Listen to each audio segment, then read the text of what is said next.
You've brought probably one of the most interesting masks of the whole ordeal. Would you like to share? Thanks. Yeah, so this is mine.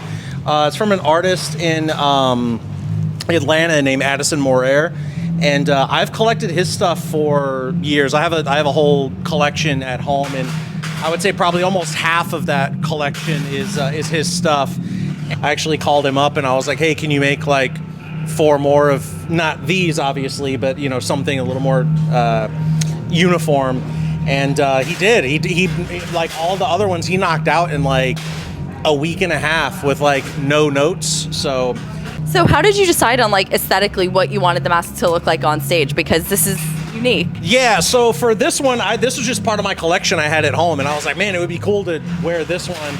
And then when we were trying to figure out the other ones, really are the only note that I gave him was that we wanted them to kind of be blank. Like we didn't want them to really have a ton of like individual personality. We just kind of wanted them to be like anonymous. Yeah, nothing that you would look and be like, oh my gosh, that one. You know, more of just like a blank canvas. So that was really the only note that we gave him. We gave him a couple small notes on color, and that was it. And he just, he killed it. And I know Aaron's been very vocal about how difficult it's been performing with the masks on. Aaron?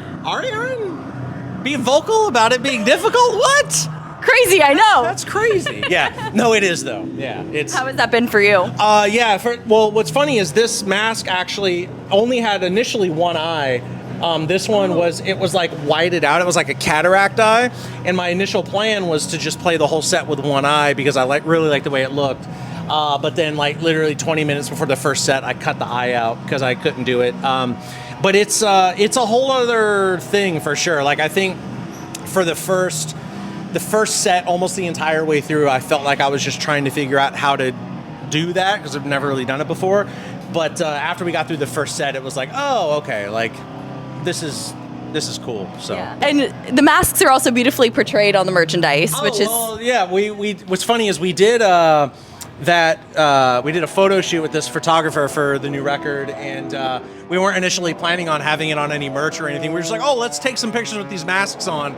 And then it morphed into what became Locus Ultra. So I think it's cool. I mean, I'm biased, but I like it. So it's like Grant was saying earlier that it's the only merch that we've ever had that he's like, oh, I want to get one of those. So I'm going to snag some. Yeah, and it's really special for fans too because it's like you can only get this merchandise at these shows and never again, right? I mean, I've been doing this long enough to never say never because I always say never with a lot of stuff and the stuff ends up happening.